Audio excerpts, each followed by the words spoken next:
بسم اللہ الرحمن الرحیم. باب بیان غالظ تحریم شہادت الزور. قال اللہ تعالی واجتنبوا قول الزور سورة الحج. وقال تعالی ولا تخف ما ليس لك به علم سورة الاسراء. وقال تعالی ما يلفظ من قول الا لديه رقیب عتید قاف. قال تعالی ان ربك لبالمرصاد سورة الفجر. وقال تعالی والذین لا یشهدون الزور الفرقان. عن ابی بکر رضی اللہ عنہ قال قال رسول اللہ صلی اللہ علیہ وسلم الا انبئکم باکبر الکبائر قلنا بلى یا رسول اللہ قال الاشراک باللہ وعقوق الوالدین وكان متكئا فجلس فقال الا وقول الزور فما زال يكررها حتى قلنا ليته سكت متفق علیہ. باب تحریم لعن انسان بعینہ او دابہ. عن ابی زید ثابت بن الضحاک الانصاری رضی اللہ عنہ وهو من اہل البیت رضوان قال قال رسول اللہ صلی اللہ علیہ وسلم من حلف على يمین بملة غیر الاسلام كاذبا متعمدا فهو كما قال ومن قتل نفسه بشيء عذب به يوم القيامة وليس على رجل نظر فيما لا يملكه ولعن المؤمن كقتله متفق عليه. وعن ابي هريرة رضي الله عنه ان رسول الله صلى الله عليه وسلم قال لا ينبغي للصديق ان يكون لعانا رواه مسلم. انتهى. ترجمہ و تشریح. جھوٹی گواہی کی شدید مذمت کا بیان ہے. اس باب میں اس عنوان کے تحت بتایا جا رہا ہے کہ جھوٹی گواہی دینا اس کی مذمت اور اس کی قباحت کے بیان میں. اس سلسلے میں قرآن شریف کے چند آیات اور اس کے ٹکڑے بیان کیے گئے ہیں. سب سے پہلے کہا وہ واجتنبوا قول الزور. اس کی کئی مرتبہ بار بار انہوں نے بیان کیا اس آیت کے اس ٹکڑے کو. اگر چاہتے تو یاد بھی ہو جاتا ہے. زور زا واو را زور. زور مانے جھوٹی بات. ایک جھوٹ کذب کو بھی جھوٹ بولتے ہیں. کاف بال با کذب. کذب مانے جھوٹ. قرآن میں دونوں لفظ ہیں زور بھی اور کذب بھی. تو اس مقام پر جو آئی بات سورہ حج میں وہ ہے قول الزور کی بات, کہ جھوٹی بات کہنے کے بارے میں. کہ واجتنبوا قول الزور. زور بولنے سے یعنی جھوٹی بات بولنے سے اجتناب کرو, پرہیز کرو. یہ سورہ حج میں ہے. آگے چلتا ہوں سورہ اسراء میں جو پہلے بھی بیان کر دیا وَلَا تَخْفُ مَا لَيْسَ لَكَ بِهِ عِلْمٌ. اس چیز کے پیچھے مت پڑو جس کا تمہیں علم نہیں ہو. یہ سورہ اسراء میں. سورہ قاف میں مَا يَلْفِظُ مِنْ قَوْلٍ إِلَّا لَدَيْهِ رَقِيبٌ عَتِيدٌ. جب بھی زبان سے کوئی کلمات نکلتے ہیں تو فرشتے اس کے لکھنے والے ہوتے ہیں. اور یہ سورہ اسراء میں ہے, سورہ قاف میں ہے. اور سورہ الفجر میں ہے ان ربک لبالمرصاد, کہ تمہارا رب ہمیشہ گھات میں لگا ہوا ہے. یہ کون غلطیاں کرتا ہے اس کو نوٹ کر لو, اور کون ظلم کرتا ہے اس کو ظلم کے عذاب میں دو, ظلم کا عذاب دو. یہ انسان اس کے آگے جو بیان کیا ہے یہ بیان کیا ہے فرعون اور قوم عاد, اسی طرح قوم صالح. ان لوگوں کے بیانات وہاں پر ہیں کہ اللہ تعالیٰ نے ان کو کیسے تباہ کیا. اس کے بعد اللہ تعالیٰ نے فرمایا سورہ الفجر میں یہ بات کہ اللہ تعالیٰ اس کے گھاٹ میں لگا ہوا ہے, کہ ظالم لوگ کو چھوٹ دیتا ہے. کچھ دنوں تک خوب ظلم کرتا ہے, خوب ظلم کرتا ہے, خوب پنپتا ہے, راتوں رات کروڑ پتی ارب پتی بن جاتا ہے. اس کو پھلنے پھلنے کا بھی خوب موقع ملتا ہے. لیکن جب اللہ کی رسی جب کھینچتا ہے اللہ تعالیٰ تو سب مٹیا میٹ ہو جاتا ہے, زمین بوس ہو جاتی ہے. آج دیکھیے دنیا میں بے شمار بادشاہوں کے کھنڈرات آج موجود ہیں, اور اس کا نام لینے والا کوئی نہیں. اگر وہ کاش دین کے کام میں کچھ اپنے پیسے لگاتے تو دین کی کیا بہت خدمت ہوتی. لیکن انہوں نے دنیا آباد کرنے کے لیے بہت سے خدمت کی ہے. دنیا تو آباد ہے جب تک وہ زندہ رہے, لیکن آج اس کے کھنڈرات موجود ہیں, ان کے نام و نشان کیا, اس کی عزت سے نام لینے والا کوئی نہیں ہے. تو یہ اللہ تبارک و تعالیٰ اسی کو کہتے ہیں کہ ان ربک لبالمرصاد, کہ تیرا رب جو ہے گھات میں ہے. اور آخری قرآن شریف کی آیت ہے کہ مسلمان کی شان یہ نہیں کہ وہ جھوٹ بولے، یعنی مسلمان کی شان اور اس کا ایمانی مرتبہ جو ہے وہ جھوٹا نہیں ہے۔ ایک حدیث اس باب میں لکھا ہے، وہ حدیث ابو بکر رضی اللہ تعالیٰ عنہ کی روایت ہے کہ رسول اللہ صلی اللہ علیہ وسلم نے فرمایا کہ میں تمہیں سب سے بڑے کبائر کا عطا پتہ نہ بتا دوں؟ الا انبئکم باکبر الکبائر، کبائر کبیرہ گناہوں کو کہتے ہیں، اس کی جمع ہے، اور کبائر کے بارے میں پہلے بیان کر چکا ہوں۔ امام ذہبی رحمۃ اللہ علیہ نے اس کو 70 لکھا ہے، اس کی تعداد 70 لکھا ہے۔ یہاں رسول اللہ صلی اللہ علیہ وسلم صحابہ سے پوچھتے ہیں کہ کیا تمہیں کبیروں میں سب سے بڑا کبائر، گناہوں میں سب سے بڑا گناہ کیا ہے وہ بتاؤں نہیں؟ تو صحابہ نے کہا کیوں نہیں، ضرور بتائیے۔ تو رسول اللہ صلی اللہ علیہ وسلم نے فرمایا الاشراک باللہ وحقوق والدین، اللہ کے ساتھ شرک کرنا اور والدین کی نافرمانی کرنا، یہ دونوں سب سے بڑے گناہ کی چیز ہے۔ پھر رسول اللہ صلی اللہ علیہ وسلم چونکہ ٹیک لگا کے بیٹھے ہوئے تھے، پھر سیدھے بیٹھ گئے اور فرمانے لگے ایک بات اور ہے، وہ جھوٹ بولنا بھی ہے۔ تو اس حدیث سے پتہ چلا ہاں رسول اللہ صلی اللہ علیہ وسلم اس کو جھوٹ بولنے کی بات کو بار بار دہراتے رہے۔ سننے والوں کو یہ خیال آیا کہ کاش رسول اللہ صلی اللہ علیہ وسلم خاموش ہو جاتے، اس طرح کا تصور ہوا ہے۔ رسول اللہ صلی اللہ علیہ وسلم نے اس کو بار بار دہرایا کہ جھوٹ بولنا بھی گناہوں میں سے سب سے بڑا گناہ ہے، اور اس کے بارے میں تشریح کرنے کی ضرورت نہیں ہے، سارے مسلمانوں کو معلوم ہے کہ کتنے بڑا ایک جھوٹ کو چھپانے کے لیے 70 جھوٹ بولنا پڑتا ہے۔ تو ایک پہلی مرتبہ سچ کیوں نہیں بول دے بھائی، یہ بات ہے، اللہ تعالیٰ کے گناہ سے بھی بچ جائیں گے اور انشاءاللہ دنیا کے بھی جو ہے مصائب سے بچ جائیں گے۔ اور آگے چلتا ہوں، یہ اس باب میں ایک ہی حدیث بیان کی گئی تھی، دوسرا باب کی 2 حدیث میں نے پڑھی ہے۔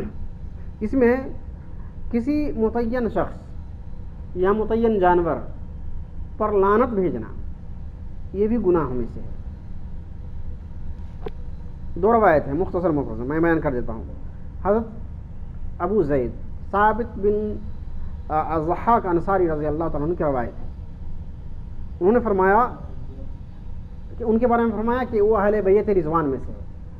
بیت رضوان جب صلح حدیبیہ میں ہو رہا تھا اس میں وہ موجود تھے، یہ اچھے صحابیوں میں سے ہے، اونچے پیمانہ کے صحابی میں سے ہے، لیکن ان کا نام بہت کم لوگ جانتے ہیں۔ ان کا نام ہے ثابت بن ضحاک الانصاری۔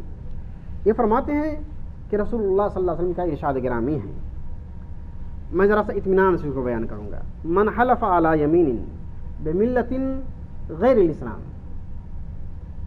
کاذبا متعمدا، جس نے قسم کھائی اسلام کے علاوہ کوئی دوسرے ملت کی، دوسرے مذہب کی، اور یہ بھی جان بوجھ کر اور جھوٹی۔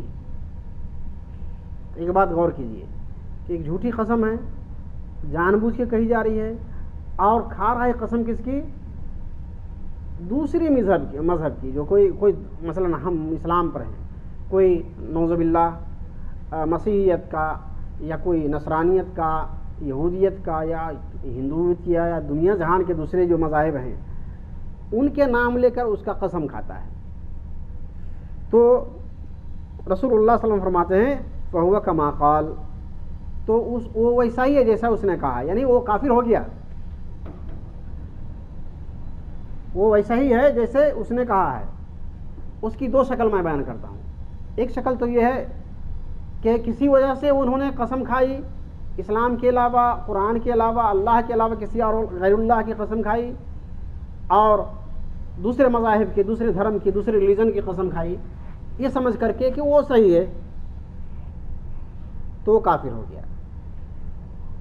اور اگر یہ سمجھ کر کے کوئی مجبوری ہے اس کے پاس کہ اس کی گردن کٹ جائے گی یا اور کچھ اور بات ہے، دل میں ایمان چھپا ہوا ہے مگر زبان سے کچھ کلمہ کفریہ کہہ رہا ہے، اگر اس کا حکم لگاتے ہیں تو اس وقت جو ہے دل جب تک کفر کے لیے اوپن نہیں ہو، من لم یشرح قلبہ صدرا للکفر، جس نے اپنے دل کو کفر کے لیے اور کافرانہ حرکت کے لیے مان نہ لے، تسلیم نہ کر لے، تب تک وہ کافر نہیں۔ اس کی 2 شکل ہوئی، اور اس کا خود فیصلہ کرنا ہے۔ دل کو تو کوئی نہیں جانتا ہے، دیکھیں مفتی بھی نہیں جانتا ہے، نہ کوئی قاضی جانتا ہے اللہ کے سوا. بھلا وہ شخص آدمی کا خود اپنا ایمان خود فیصلہ کر سکتا ہے میں مومن ہوں یا کافر ہوں. تو اس کے بارے میں زیادہ بحث کرنے کی ضرورت نہیں، جو اس کے دل سے تعلق ہے. اگر ہمارے ساتھ نماز پڑھتا ہے، ہمارے ساتھ سارے کام کرتا ہے تو مسلمان ہے. اگر ایک کلمہ کفر کے ساتھ اگر وہ راستے بھی الگ کر لیا تو کافر ہے. آگے چلتا ہوں. ومن قتل نفسه بشيء عذب به یوم القیامہ، جس نے اپنے نفس کو کسی چیز سے قتل کیا تو اس کو اسی چیز سے عذاب دیا جائے گا. اس کی مثال یہ ہے کہ کسی نے خودکشی کر لیا، چھری سے، چاقو سے، کنویں میں گر کر، سمندر میں گر کر، ریل کے پٹری پہ جا کے مر گیا، تو قیامت میں اس کو سزا اسی طرح سے ہوتا رہے گا، اسی ڈھنگ سے سزا ہوگا. آخری جو منظر تھا اسی منظر کے لحاظ سے اس کی سزا ہوتی رہے گی. آئے ایک مرتبہ ریل آئے گی اور آدمی کٹ گیا، مر گیا، اور یہ جب دوبارہ جھک جائے گا، پھر دوبارہ گاڑی آئے گی اور پھر دوبارہ یہ سلسلہ جاری رہے گا، ختم نہیں ہوگا. تو اس کو اسی سے عذاب دے گا. یہ دوسری بات گزری. اور تیسری بات کی طرف ہے لیس علی رجل نظر فیما لا یملک. ایک آدمی کے قبضے میں تو کچھ نہیں ہے یا وہ چیز نہیں ہے، لیکن اس کی نظر اور قسم کھاتا ہے کہ میں نظر رکھتا ہوں. یعنی ایک آدمی تو ہندوستان میں ہے یا جاپان میں، کہتا ہے میں نظر کرتا ہوں کہ مکہ میں جا کے 2 رکعت نفل پڑھوں. اب کب اس کے پاس پیسے ہوں گے نہ مکہ میں جانے کی، زندگی گزر جائے، یا ایک کہے کہ ہم نیو یارک میں جا کر کے ہم ایک رات ہم اس کی نظر کرتا ہوں کہ ہم وہاں جا کر کچھ کریں. تو اس طرح کے واحیات چیزوں کی اسلام میں جگہ نہیں ہے. ہاں اگر وہاں چلا جاتا ہے زندگی کی کسی عمر میں تو اس کو پورا کرنا چاہیے، ورنہ اپنے گاؤں میں 2 رکعت نماز پڑھ لے، کافی ہے. یہ جو علماء فقہ جو ہوتے ہیں، جو فقہ پڑھاتے ہیں، ان علماء کو زیادہ اس کے بارے میں علم ہوتا ہے کہ ان کو کیا کرنا چاہیے. عام لوگوں کو اس کا جو ہے تفصیل معلوم نہیں ہوتا ہے. یہاں تو موٹی موٹی بات ہوتی ہے لیکن وہاں ڈیٹیل ملتا ہے. چلتے آگے چلتا ہوں. ولعن المومن كقتله، مومن کو لعنت کہنا ایسا ہی ہے جیسے اس نے کو قتل کر دیا. کسی مومن کو لعنت کرنا ایسا ہی ہے جیسے اس کو قتل کر دیا. اس کا مطلب لعنت کرنے کا جو سزا ہے وہی ہے جو قتل کرنے کا سزا ہے. قتل کرنے کی سزا تو قتل ہے دنیا میں، چلو اس کو قتل کر دو اسلام میں. لعنت کی سزا قتل تو نہیں ہے دنیا میں، لیکن اللہ تعالیٰ قتل کرے گا اس کو. لہذا لعنت بہت خطرناک چیز ہے. اپنی زبان پر لعنت نہ آئے، اور اگر علم نہیں ہے تو اللہ معاف کر سکتا ہے، لیکن اگر علم ہو گیا تو ہرگز نہیں اس کو ریپیٹ کرنا ہے. آخری حدیث پڑھ دیتا ہوں. حضرت ابو ہریرہ رضی اللہ تعالیٰ عنہ کی روایت ہے کہ رسول اللہ صلی اللہ علیہ وسلم فرمایا لا ينبغي لصدیق ان یکون لعانا. صدیق اور سچ بولنے والے شخص کے لیے مناسب نہیں ہے کہ کسی کو لعن طعن کرے. اس اچھے لوگوں کی جو کیٹیگری اللہ نے بنایا ہے ان کی پہچان میں سے یہ ہے کہ وہ کسی کے اپنی زبان سے کلمہ شکوہ بھی نہیں کہیں، اور یہ لعن طعن تو بہت اونچی بات ہے. تو لہٰذا آپ اچھے لوگوں کو دیکھیں گے تو بہت بڑا ظلم ان کو پر ہوتا ہے لیکن برداشت کر لیتے ہیں یا اللہ پر چھوڑ دیتا ہے. اور اس سے بڑا کمال ایمان کچھ نہیں ہے. اس لیے ایمان میں کمال پیدا ہونے کے لیے زبان کو کنٹرول کرنا ضروری ہے. اللہ تعالیٰ ہم سارے لوگوں کو اس پر چلنے کی عمل کرنے کی توفیق عطا فرمائے. وآخر دعوانا الحمد للہ رب العالمین. سبحان ربک رب العزۃ عما یصفون والسلام علی المرسلین والحمد للہ رب العالمین.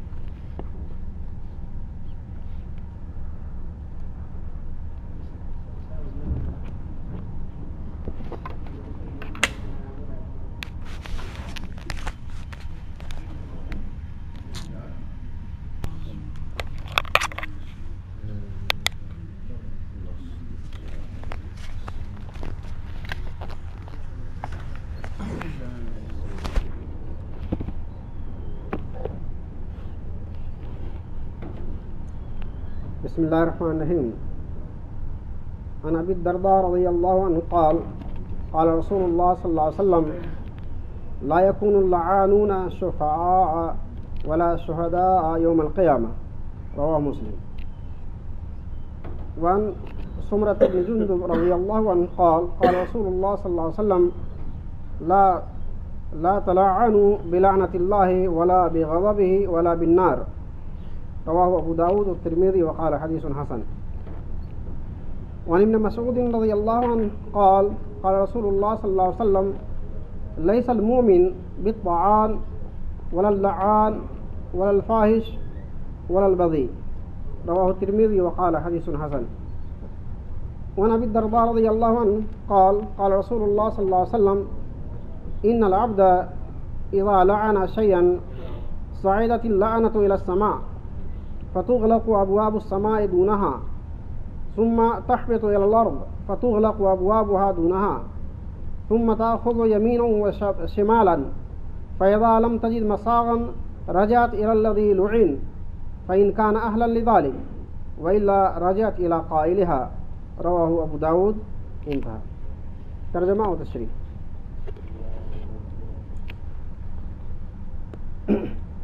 حضرت ابو الدرداء رضی اللہ تعالیٰ عنہ سے روایت ہے رسول اللہ صلی اللہ علیہ وسلم نے ارشاد فرمایا لعن طعن کرنے والا قیامت والے دن نہ سفارشی ہوں گے نہ گواہ ہوں گے.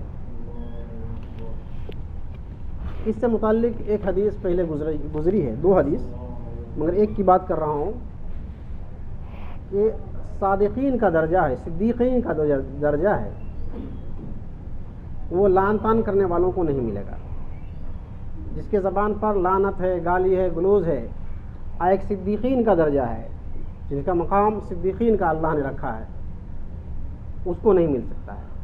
صدیقین کے درجہ کو پہنچنے کے لیے زبان کو کنٹرول کرنا ضروری ہے کہ اس کے زبان پر لعن طعن غضب کے الفاظ نہ آئیں. یہ کل گزری، یہ اس کے درجہ کے لیے، صدیقین کے مرتبہ کو پانے کے لیے. آج یہ ہے کہ اللہ کے ہاں بال بچے، ماں باپ، رشتہ دار بھی ایک دوسرے کو گواہی دیں گے. مومنین بھی ایک دوسرے کی شفاعت کریں گے. جو نیک مومن ہوں گے دوسرے نیک مومن اس کی شفاعت کرے گا.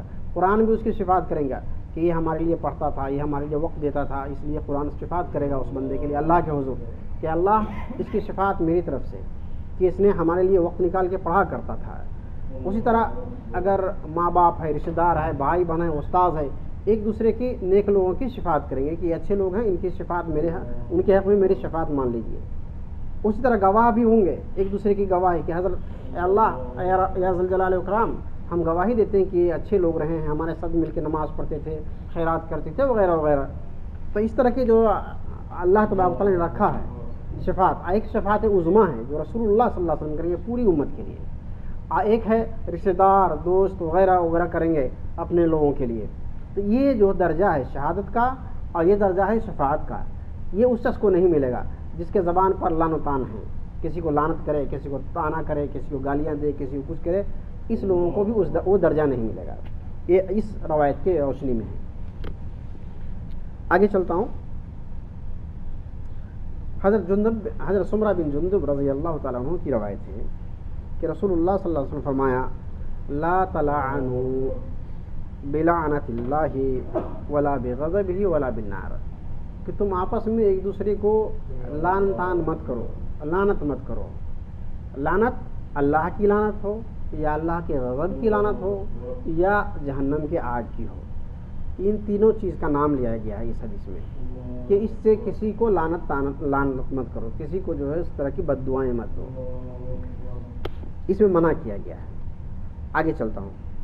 حضرت عبداللہ بن مسعود رضی اللہ تعالیٰ عنہ کی روایت ہے کہ رسول اللہ صلی اللہ علیہ وسلم فرمایا کہ لیس المؤمن بالطعان ولا اللعان ولا الفاحش ولا البذیء. یہ چار شخص کا نام لیا ہے کہ کامل مومن وہ نہیں ہے.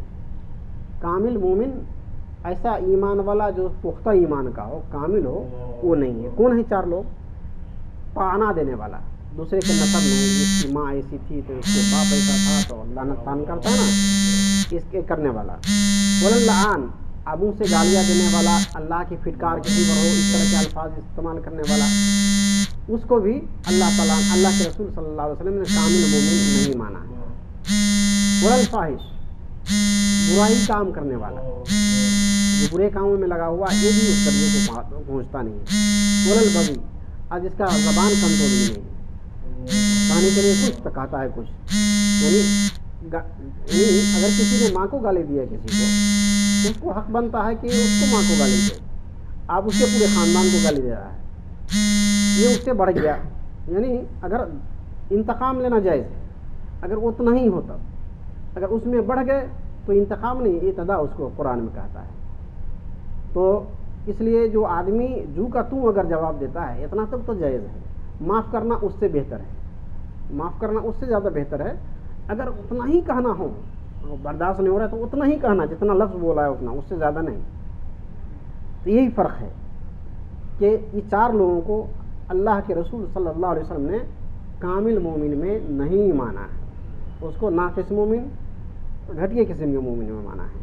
اللہ ہم سارے لوگوں کے ایمان کی زبان کی اصلاح فرمائیں. آگے چلتا ہوں. یہ حدیث بار بار میں سنایا ہوں، آخری حدیث ہے، پہلے گزر چکی ہے. یہ حدیث معنی کے ساتھ، لفظ کے ساتھ، سب کچھ کے ساتھ، اور کبھی کبھی میں دہراتا بھی ہوں. یعنی ہر 2 دن 4 دن پر میں اس کو دہراتا ہوں. آج اس کا ترجمہ پھر دوبارہ کرتا ہوں کیونکہ دوبارہ آیا ہے.